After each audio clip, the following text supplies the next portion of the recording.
جنات کے دربار میں چوتھی قسط۔ مجھے اس سے کوئی غرض نہیں تھی کہ یہ لڑکی اس کی اپنی ہے یا کہیں سے لائی گئی ہے۔ یہ لڑکی میری اپنی ہے، اس نے جواب دیا، لیکن یہ میرے خاوند کی نہیں۔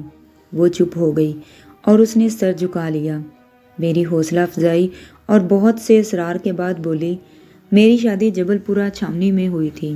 میں یتیم تھی، میرا خاوند بھی دنیا میں اکیلا رہ گیا تھا۔ مجھے ماموں نے پالا تھا۔ ہم سب چھاؤنی میں انگریز فوجی افسروں کے بنگلوں میں نوکر تھے۔ میرا خاوند ایک میجر کے بنگلے میں بیرا تھا، وہ مجھے شادی کے بعد وہاں لے گیا۔ صاحب نے ہمیں سرونٹ کوارٹر دے دیا۔ ایک روز دوپہر کے وقت صاحب نے میرے خاوند کو آواز دی۔ بہت گرمی تھی، میرے خاوند کو بخار آ رہا تھا۔ مجھے کہنے لگا کہ تم چلی جاؤ، کہہ دینا مجھے تیز بخار آ رہا ہے۔ میں چلی گئی۔ صاحب بنگلے میں اکیلا تھا۔ اس کی بیوی گرمیاں گزارنے پہاڑ پر چلی گئی تھی۔ میں نے اسے بھی ابھی نہیں دیکھا تھا۔ میں صاحب کے پاس گئی، اسے بتایا کہ میرا خاوند بیمار ہے، مجھے حکم دو۔ صاحب نے مجھے وہ کام بتایا جس کے لیے اس نے میرے خاوند کو آواز دی تھی۔ میں نے کام کر دیا تو اس نے مجھے سونے کے کمرے میں بلایا۔ اس وقت میری عمر 18-19 سال تھی۔ صاحب نے مجھے اپنے پاس بٹھا کر ٹوٹی پھوٹی اردو میں کہا کہ میری میم صاحب بہت بدھی ہے، اسے میں نے گرمی شروع ہونے سے پہلے ہی پہاڑ پر بھیج دیا ہے۔ اس نے کہا، ہمارا میم صاحب بہت خراب ہے، تم بہت اچھا ہے۔ ہم غریب لوگ انگریزوں کو بادشاہ اور ان داتا سمجھتے ہیں، ہمارا ایمان پیٹ میں ہوتا ہے۔ صاحب نے میرے ہاتھ میں 5 روپے کا نوٹ دیا۔ یہ لڑکی جسے میرا خاوند اپنی بیٹی کہتا ہے، اس انگریز میجر کی بیٹی ہے۔ جب یہ لڑکی پیدا ہوئی تو ہم اسی میجر کے سرونٹ کوارٹر میں رہتے تھے۔ میرے خاوند نے بچی کو دیکھا تو اس نے حیران ہو کر مجھے دیکھا، مجھ سے پوچھا، یہ بچی میری نہیں ہو سکتی۔ اس آدمی پر میرا روب چلتا تھا۔ میں نے اسے بہت بڑی گالیاں دیں، حالانکہ وہ سچا تھا۔ میں نے اسے منوا لیا کہ یہ اسی کی بچی ہے۔ صاحب کی میم آ چکی تھی، اس کے 2 بچے تھے۔ صاحب ٹھیک کہتا تھا، میم بہت بدھی تھی۔ میری بچی 6-7 ماہ کی ہوئی تو ایک روز میں اسے اٹھائے بنگلے میں چلی گئی۔ میم صاحب نے پہلی بار میری بچی کو دیکھا، اس نے مجھے مبارکباد دی اور خوشی کا اظہار کیا، مگر اس نے بچی کو دیکھا تو چونک کر مجھے دیکھا۔ غصے میں بولی، یہ بیبی تم کدھر سے لایا ہے؟ میں نے جواب دیا کہ میری اپنی بچی ہے۔ اس نے مجھے گالیاں دیں، وہ طبیعت کی غسیلی تھی۔ اندر گئی اور صاحب کے ساتھ اپنی زبان میں لڑنے لگی۔ اسی روز اس نے مجھے اور میرے خاوند کو نوکری سے جواب دے دیا۔ میرے خاوند کو پتہ نہ چل سکا کہ کیا وجہ ہے۔ ہماری میم نے جواب دیا تھا، صاحب باہر نہیں آیا۔ میم نے ہمیں کہا کہ کوارٹر فوری خالی کر کے ہم دونوں وہاں سے نکل جائیں۔ کچھ دن خراب ہوئے، پھر ایک جگہ نوکری ملی۔ یہ صاحب بھی ویسا ہی تھا جیسا پہلا تھا۔ میں اب سنبھل گئی تھی۔ ایک غلطی کی سزا بھگت کر ویسی ہی دوسری غلطی نہ کی۔ نوکری چھوڑ کر ہم گاؤں میں آ گئے۔ محنت مزدوری کرتے رہے۔ میرے خاوند نے کھیتی باڑی سیکھ لی۔ وہ شروع میں کہتا تھا کہ انگریزوں کی نوکری میں جو مزے ہیں وہ اور کہیں نہیں، لیکن میں بھوکی مرنے کو تیار تھی، انگریزوں کی نوکری منظور نہیں تھی۔ خدا نے میری وہ ایک بھول جو میں نے جوانی کی نادانی میں کر بیٹھی تھی، ابھی تک معاف نہیں کی تھی۔ اپنے خاوند کو دھوکہ دینے والی عورت کو خدا معاف کیا ہی نہیں کرتا۔ یہ لڑکی آج تک میرے لیے سزا بنی ہوئی ہے۔ وہ بہت روئی۔ انگریز افسروں کے اخلاق کو اور ان کے ہندوستانی نوکروں کی مجبوریوں کو ہم اچھی طرح سمجھتے تھے۔ یہ تو ایک انگریز نے ایک غریب ہندوستانی لڑکی کو خراب کیا تھا۔ میں ایسے انگریز فوجی افسروں کے نام بتا سکتا ہوں جن کی میموں نے اپنے فوجی اردلیلوں کے ساتھ آشنائی کر رکھی تھی۔ ان میں 3 پنجابی اور ایک پٹھان تھا۔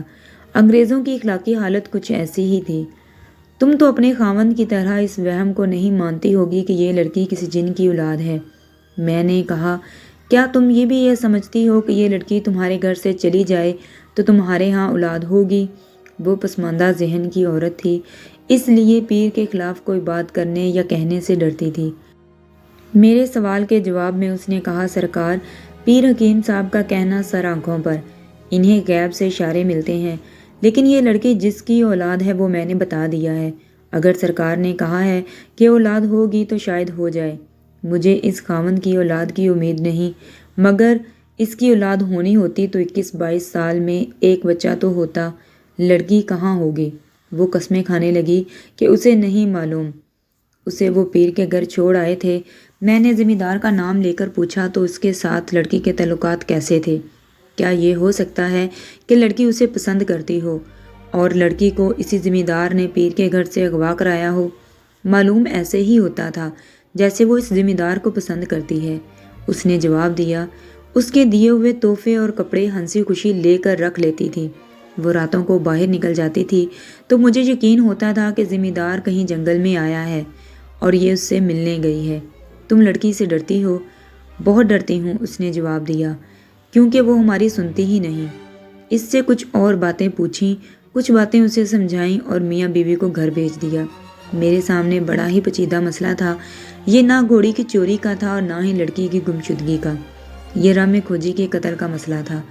میں نے فرض کر لیا تھا کہ کسی جرائم پیشہ گروہ کی واردات ہے۔ میرے ذہن میں بار بار مینا اور بساکھا آتے تھے۔ عثمان کے ساتھ تبادلہ خیال کرتے ہوئے مجھے یہ امکان نظر آنے لگا کہ یہ واردات اس پیر کی ہے۔ پیر کے پاس بھی جرائم پیشہ آدمی تھے جن کے ہاتھوں وہ رامے کو قتل کروا سکتا تھا۔ مجھے یہ امکان بھی نظر آیا کہ واردات زمیندار کی ہے۔ وہ بھی اپنی حیثیت کے رعب اور پیسے کے زور سے قتل جیسے بھیانک جرائم کا ارتکاب کر سکتا تھا۔ ان امکانات کو دو چیزیں رد کرتی تھیں۔ ایک یہ کہ پیر کے گھر سے لڑکی غائب ہوئی تھی اور زمیندار کے گھر سے گھوڑی چوری ہو گئی تھی۔ اس گورکھ دھندے کو سیدھا کرنے کے لیے زمیندار اور پیر سے ملنا بہت ضروری ہو گیا۔ ان کے سینوں سے راز نکالنا بڑی استادی کا بلکہ مداریوں جیسا کام تھا۔ میں جس وقت لڑکی کے ماں باپ کے ساتھ مصروف تھا، اس دوران عثمان نے یہ انتظام کر دیا تھا کہ علاقے کے تمام مخبروں کو ہدایت بھیج دی تھی کہ مینا اور بساکھا کی اطلاع دیں۔ ان کا کوئی بھی آدمی جہاں کہیں نظر آ جائے تھانے میں جلد از جلد اطلاع دیں۔ جرائم پیشہ گروہوں کے سرغنوں کی تلاشی کا طریقہ اور ذریعہ صرف مخبر تھے۔ اس کے لیے آج تک کوئی سائنسی طریقہ ایجاد نہیں ہوا۔ عثمان کے علاقے کا بعض سزا یافتہ جرائم پیشہ آدمیوں کو تھانے حاضری دینے کے لیے کانسٹیبل بھیج دیے تھے۔ یہ وہ لوگ تھے جو چھوٹی موٹی وارداتیں بھی کرتے رہتے اور پولیس کے لیے مخبری بھی کرتے تھے۔ پولیس کی طرف سے انہیں یہ صلاح ملا تھا کہ کچھ بھی رقم دے دی جاتی تھی یا کسی کی آدھی واردات کی تفتیش گول کر کے دی جاتی تھی۔ میں نے گھوڑے پر ایک کانسٹیبل کو زمیندار کے گاؤں اس پیغام کے ساتھ بھیجا کہ ذرا تھانے آئے۔ وہ جب آیا تو رات ہو چکی تھی۔ میں نے کسی تمہید کے بغیر پوچھا، آپ کو گھوڑی چاہیے؟ ہاں ہاں، اس نے بےتاب ہو کر پوچھا۔ مل گئی ہے؟ جو ہی آپ لڑکی لا دیں گے میں آپ کو گھوڑی دے دوں گا۔ لڑکی؟ اس نے حیران سا ہو کے پوچھا۔ کون سی لڑکی؟ نیلی آنکھوں والی لڑکی۔ وہ بجھ سا گیا۔ کہنے لگا کہ اس لڑکی کے متعلق وہ کچھ نہیں جانتا۔ کیا میں تمام کپڑے اور پیسے آپ کے سامنے رکھ دوں جو آپ لڑکی کو اس کے گاؤں دینے جایا کرتے تھے؟ میں نے کہا اور اس کے چہرے کے تاثرات کی تبدیلی دیکھنے لگا۔ تبدیلی بڑی صاف تھی۔ کیا آپ سچے دل سے اس لڑکی کے ساتھ شادی کرنا چاہتے تھے؟ اسے خاموش دیکھ کر میں نے کہا، آپ بہت کچھ جانتے ہیں۔ ایک آدمی قتل ہو گیا ہے جو پولیس کے محکمے کا قیمتی آدمی تھا۔ میں آپ کو متشبہ بنا کر حوالات میں بند کر سکتا ہوں۔ اسے اچانک یاد آ گیا کہ وہ اونچی حیثیت کا آدمی ہے اور انگریزوں کا منظور نظر بھی۔ بولا، آپ نے ایک تو مجھے بے وقت بلایا ہے، دوسرا آپ مجھے دھمکیاں دے رہے ہیں۔ اپنی نوکری کو خطرے میں نہ ڈالیں۔ میری اتنی قیمتی گھوڑی چوری ہو گئی ہے اور آپ مجھے لڑکی کے ساتھ وابستہ کر رہے ہیں۔ میں آپ کو رامے کھوجی کے قتل کے جرم میں شامل تفتیش ہوں۔ میں نے تھانے داروں کے لہجے میں کہا، میں جو پوچھتا ہوں اس کا جواب دیں۔ کیا آپ لڑکی کے گھر نہیں جاتے تھے؟ وہ میرے منہ کی طرف دیکھتا رہا۔ میں نے پوچھا، کیا آپ رات کو لڑکی کو گاؤں کے باہر چوری چھپے نہیں ملتے تھے؟ نہیں، اس نے تڑپ کر جواب دیا۔ میں کبھی رات کو اس سے ملنے نہیں گیا تھا۔ دن کو جاتے تھے؟ اس نے ذرا سوچ کر جواب دیا، ہاں، میں دن میں چند ایک بار گیا ہوں۔ وہ مسکرایا۔ میں نے اپنا رویہ کچھ نرم کر لیا۔ کچھ باتیں اس نے بتائیں، کچھ میں نے پوچھیں۔ اس نے کوئی پردہ نہ رہنے دیا۔ اس نے لڑکی کے ماں باپ کے بیان کی تصدیق کر دی۔ وہ یہ بھی مان گیا کہ اس کی اور پیر کی رقابت تھی اور عداوت بھی۔ میں نے یہ بھی اعتراف کروا لیا کہ وہ لڑکی کے ساتھ شادی نہیں کرنا چاہتا تھا۔ یہ تو اسے پھانسنے کے ڈھنگ تھے۔ وہ اس لڑکی کی خاطر اس کے ماں باپ کو زمین کا ایک ٹکڑا دینے کو تیار تھا۔ لڑکی آپ کو پسند کرتی تھی؟ نہیں، اس نے جواب دیا۔ وہ نہ مجھے پسند کرتی تھی نہ پیر کو۔ آپ کو کیسے معلوم؟ اس نے مجھے کبھی نہیں دھتکارا تھا، اس نے جواب دیا۔ میرے تحفے اور کپڑے اور پیسے خوشی سے لے لیتی تھی، لیکن مجھے 2 ہاتھ دور ہی رکھتی تھی۔ میں صاف سمجھ جاتا تھا کہ یہ مجھے قبول نہیں کر رہی۔ لڑکی بہت چلاک اور ہوشیار تھی۔ میں اب محسوس کرنے لگا ہوں کہ میں اس کے ساتھ کھیلنا چاہتا تھا، لیکن وہ مجھے انگلیوں پر نچاتی رہی۔ پیر سے تو وہ نفرت کرتی تھی۔ میرا خیال ہے وہ رات کو کبھی کبھی آپ کو گاؤں سے باہر ملتی تھی۔ میں نے کہا، آپ اسے دن کو بتاتے ہوں گے کہ آپ فلاں رات فلاں جگہ آئیں گے۔ میں نے آپ کو سب کچھ بتا دیا ہے، اس نے کہا۔ یہ چھپانے کی کیا ضرورت تھی کہ وہ مجھے رات کو ملتی تھی یا نہیں؟ میں نے اسے 2-3 بار کہا تھا کہ میں رات کو آؤں گا۔ آپ یقین جانیں اس نے ہر بار نہ میں جواب دیا تھا کہ دن کو آ جایا کریں، رات والی بات دل سے نکال دیں۔ لڑکی کے باپ نے مجھے بتایا تھا اور ماں نے بھی کہ لڑکی کبھی کبھی رات کو باہر جاتی ہے اور دیر سے آتی ہے۔ دونوں کو یقین تھا کہ رات کو یہ زمیندار کسی جگہ آتا ہے۔ میں نے بھی یہ رائے قائم کی تھی کہ کہیں زمیندار کہہ رہا تھا، ایسی کوئی بات نہیں، لڑکی جاتی ضرور تھی۔ میرے ذہن میں یہ سوال پیدا ہو گیا تھا کہ وہ کس کے پاس جاتی تھی؟ اس سے ملنے کون آتا تھا؟ کیا وہ آدمی وہی تو نہیں جس کے ساتھ لڑکی پیر کے گھر سے بھاگ گئی ہے؟ پھر وہی سوال سامنے آ گئے کہ گھوڑی کون لے گیا؟ رامے کو کس نے قتل کیا؟ میں نے یہ سوچا ضرور تھا کہ لڑکی ہاتھ نہ آئی تو اسے اغوا کر لوں گا، زمیندار نے کہا، لیکن اس پر پیر نے قبضہ کر لیا۔ لڑکی کے فراز سے ظاہر ہوتا ہے کہ اس کا دل کہیں اور تھا اور وہ اس آدمی کے ساتھ مل گئی ہے۔ لڑکی جائے جہنم میں نے جھنجھلا کر کہا۔ مجھے رامے کھوجی کا قاتل مطلوب ہے۔ کیا آپ میری یہ مشکل حل کر سکتے ہیں؟ میں نے بہت سوچا۔ اس نے کہا، وہ میری گھوڑی کے کھرے پر جا رہا تھا۔ آپ بتاتے ہیں کہ لڑکی اسی گھوڑی پر ہے۔ یہ مشکل پیر حل کر سکتا ہے۔ میں نے اپنے انداز کی پوچھ گچھ کی۔ یہ شخص مجھے صاف نظر آیا۔ میں اگلے روز پیر کے ہاں گیا۔ مجھے دیکھ کر اس نے اپنے اوپر جلالی کیفیت طاری کر لی۔ میں اس کے قریب بیٹھا، مریدوں کی طرح سلام کیا۔ وہ مراقے میں چلا گیا۔ میں دانستہ خاموش بیٹھا رہا۔ مجھ پر اس کا تقدس طاری نہ ہوا اور نہ ہی روب۔ میرے پاس کیوں آئے ہو؟ اس نے آنکھیں بند کیے ہوئے کہا۔ میں تمہاری صورت نہیں دیکھنا چاہتا۔ میرے ایک آدمی نے تمہاری سفارش کی ہے کہ تم شریف آدمی ہو، ورنہ تمہارا انجام بہت برا ہوتا۔ تم میری غیر حاضری میں میری اجازت کے بغیر میرے گھر میں داخل ہوئے، پھر جوتوں سمیت اس درگاہ کی چھت پر گئے۔ تم نے یہ نہیں دیکھا کہ حضرت سلیمان کی امت یعنی جنات نیچے قرآن پڑھ رہے ہیں، پھر میرے 4 آدمیوں کو اپنے ساتھ لے گئے۔ یاد رکھو اس علاقے میں انگریزوں کی حکومت نہیں ہے۔ کہو تو ایسا جن پیچھے ڈال دوں کہ ساری عمر تڑپتے گزار دو۔ خوش قسمت ہو کہ مسلمان ہو۔ مجھے اس پر جو غصہ آیا اس کا آپ اندازہ نہیں کر سکتے، لیکن میں غصے کا اظہار نہیں کرنا چاہتا تھا۔ اس کی بجائے میں نے اس سے معافی مانگی اور کہا، سرکار میری نوکری کا سوال ہے۔ آپ کے قبضے میں جن اور چڑیلے ہیں، ان سے پوچھیں گھوڑی کہاں ہے۔ آپ کو معلوم ہے کہ گھوڑی کا مالک بہت بڑا زمیندار اور حکومت کا آدمی ہے۔ میری رپورٹ کر دے گا اور میں مارا جاؤں گا۔ اس نے لمبا سانس لیا جو شاید اطمینان کا اظہار کیا تھا۔ اس نے گردن اکڑا لی اور آنکھیں کھول کر میری آنکھوں میں دیکھا۔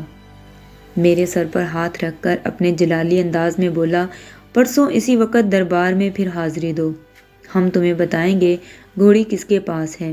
جاؤ، چلے جاؤ۔ سرکار، میں نے جاہل قسم کے متقدوں اور مریدوں کے لہجے میں التجا کی، 2 باتیں اور بھی اپنے جنات سے پوچھنا۔ ایک یہ کہ آپ کی چھت سے جو لڑکی رسے سے اتر کر فرار ہوئی ہے وہ کہاں ہے، اور رامے کھوجی کا قاتل کون ہے۔ وہ اس طرح بدکا جیسے اس کو کسی نے سوئی چبو دی ہو۔ کچھ دیر آنکھیں پھاڑ کر مجھے دیکھتا رہا، پھر آگے جھک کر سرگوشی میں مجھ سے پوچھا، راما کھوجی قتل ہو گیا ہے؟ آپ کو کسی نے نہیں بتایا؟ نہیں، اس نے جواب دیا۔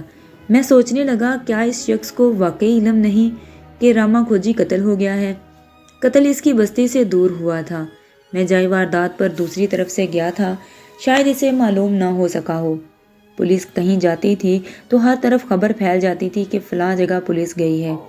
ڈاکے اور قتل کی وارداتوں کی خبریں اسی طرح پھیلا کرتی تھیں۔ میں حیران تھا کہ پیر کو رامے کے قتل کی اطلاع نہ ملے۔ اس سے مجھے شک ہوا کہ یہ اس قتل میں ملوث ہے، لیکن اسی شام اس کے خاص آدمی جسے میں نے اپنے مخبر بنا لیا تھا مجھے بتایا کہ پیر کو واقعی ہی معلوم نہ تھا کہ راما قتل ہو گیا ہے۔ لڑکی کے فرار نے اسے بولا کر دیا تھا۔ وہ غصے میں تھا اور بے تحاشا شراب پیتا رہا تھا۔ نشے میں دھت ہونے کی وجہ سے وہ تھانے میں بھی مجھ پر غصہ جھاڑنے نہیں آیا تھا، نہ اسے اتنا ہوش تھا کہ مجھے اپنے ہاں بلا کر گلا کرتا کہ میں نے اس کی غیر حاضری میں اس کی اجازت کے بغیر داخل ہو کر اس کے دربار کی بے ادبی کی ہے۔ رامے کھوجی کے قتل کی خبر سن کر اس کا تاثر بدل گیا تھا۔ اسی وقت میں یہی سمجھا کہ رامے کو اسی نے قتل کروایا ہے۔ میں نے اسے گہری نظر سے دیکھا۔ اس نے پھر اپنے اوپر جلال اور مراقبے والی کیفیت طاری کر لی۔ میں نے اس کے کندھے پر ہاتھ رکھا اور ذرا سا ہلایا۔ جنات غائب، پیر حاضر۔ سرکار، میں نے کہا، ہوش میں آئیں۔ ہم دونوں ایک دوسرے کو اچھی طرح جانتے ہیں۔ اس نشے سے نکلیں کہ یہاں انگریزوں کی بادشاہی نہیں ہے۔ انگریز آپ کو اچھی طرح جانتے ہیں آپ کیا ہیں۔ اس نے آنکھیں کھول دیں اور عام آدمی کی طرح مجھے دیکھا۔ میں نے کہا، میں نے آپ کی عزت کی ہے کہ یہاں آ گیا ہوں۔ میں آپ کو تھانے بلا سکتا تھا۔ انگریزوں کا ایک قیمتی کھوجی قتل ہو گیا ہے۔ آپ نے ایک غریب ماں باپ کو ڈرایا، ورگلایا اور انہیں لالچ دیے اور دھوکے سے ان کی کنواری بیٹی کو اپنے گھر میں حبسِ بیجا میں رکھا۔ وہ سن رہا تھا اور اس کے چہرے پر رنگ آ اور جا رہے تھے۔ میں نے اس کے پاؤں سے زمین نکالنے کے لیے کہا، میں جانتا ہوں، پولیس کپتان جانتا ہے کہ آپ کی اس درگاہ میں جوان لڑکیوں کا کاروبار ہوتا ہے۔ آپ نے گورے رنگ اور نیلی آنکھوں والی لڑکی کو آگے چلایا اور اسی طرح چلایا جیسے وہ رسے سے خود اتر کر فرار ہوئی، کیونکہ آپ جانتے تھے کہ اس لڑکی میں انگریزوں کا ایک سفید پوش اور ذمہ دار بھی دلچسپی لیتا ہے۔ آپ غلط کہتے ہیں کہ رامے کے قتل سے آپ بے خبر ہیں۔ یہ جھوٹ ہے۔ وہ تڑپ کر بلبلا اٹھا۔ میں اسے اسی کیفیت میں لانے کی کوشش کر رہا تھا۔ اس نے کہا، ملک صاحب، آپ اس حرام خور کی باتوں میں آ گئے ہیں۔ یہ الزام غلط ہیں جو آپ نے مجھ پر تھوپے ہیں۔ پھر سچ کیا ہے؟ میں نے پوچھا۔ یہ الزام غلط ہیں تو صحیح کیا ہے؟ وہ سوچ میں پڑ گیا۔ وہ چونکہ مجرم ذہنیت کا آدمی تھا، اس لیے اس کے پاؤں اکھڑ گئے اور اپنی اصلیت میں آنے لگا۔ گناہ چھوٹا سا ہو یا بہت بڑا، انسان کی اخلاقی جرات کو ختم کر دیتا ہے۔ میں نے اسے رازداری کے لہجے میں کہا، آپ جو کچھ بھی ہیں میری نظر میں مسلمان ہیں۔ ہم کفرستان میں ہیں۔ اگر میں آپ کو متشبہ بنا کر تھانے بلا لوں اور برآمدے میں بٹھا دوں تو ہندو، سکھ اور عیسائی ہمارے مذہب کا مذاق اڑائیں گے اور کہیں گے، وہ دیکھو مسلمانوں کا پیر کسی جرم میں تھانے بیٹھا ہے۔ میں آپ کے پاس اس طرح آیا ہوں جس طرح مرید آیا کرتے ہیں۔ میں جو پوچھتا ہوں صحیح صحیح بتا دیں۔ میں آپ پر پردہ ڈالنے کی پوری کوشش کروں گا۔ اگر آپ گول گول باتیں کر کے مجھے ٹالنے کی کوشش کریں گے تو آپ کی میں عزت کرنا بھی چاہوں تو نہیں کر سکوں گا۔ میری ڈیوٹی ہی ایسی ہے۔ میں نے اور آگے جھک کر کہا، اور میں یہ بھی جانتا ہوں کہ سرکار اندر سے کیا ہیں۔ میں اس وقت اس درگاہ پہ چھاپا ماروں گا جب آپ نشے میں بدمست ہوں گے اور آپ کے گھر سے وہ عورتیں برآمد ہوں گی جنہیں اس گھر میں نہیں ہونا چاہیے۔ انگریز خود بدکار قوم ہے، اس لیے بدکاروں کو پہچانتی ہے۔ ارے چپ ہو جاؤ ملک بھائی۔ اس نے میرا ایک ہاتھ اپنے دونوں ہاتھوں میں پکڑ لیا اور دوستانہ بے تکلفی سے بولا، میرا تعلق صرف اس لڑکی سے تھا۔ وہ سالی بھاگ گئی ہے۔ مجھے شک ہے اس ذمہ دار نے اسے بھگایا ہے۔ مجھے اس لڑکی کے ساتھ کوئی دلچسپی نہیں۔ میں نے کہا، مجھے ذمہ دار کی گھوڑی کے ساتھ بھی کوئی دلچسپی نہیں رہی۔ تحقیقات ہوتی رہیں گی۔ گھوڑی نہ ملی تو کیس عدم پتہ کر کے داخلے دفتر کر دوں گا۔ مجھے رامے کا قاتل چاہیے۔ مشکل یہ پیدا ہو گئی ہے کہ راما گھوڑی اور چور کا کھرا اٹھاتے اٹھاتے قتل ہوا ہے، اور آپ کے پچھواڑے کی دیوار پر جو نشان ہیں اور لڑکی کا جو کھرا ہے وہ صاف صاف بتاتا ہے کہ وہ چوری کی گھوڑی پر گئی ہے۔ اس لیے مجھے گھوڑی اور لڑکی کے متعلق بھی معلوم کرنا ہے کہ وہ کہاں گئی ہے۔ آپ مجھے بتائیں کہ آپ کا اس لڑکی کے ساتھ جی تو دوستوں کہانی کا اگلا حصہ جاننے کے لیے میرے چینل کو سبسکرائب کریں، ویڈیو کو لائک کریں، شیئر کریں۔ ملتے ہیں پھر ایک نئی قسط کے ساتھ، تب تک اپنا خیال رکھیں، دعا میں مجھے یاد رکھیں۔ اللہ حافظ۔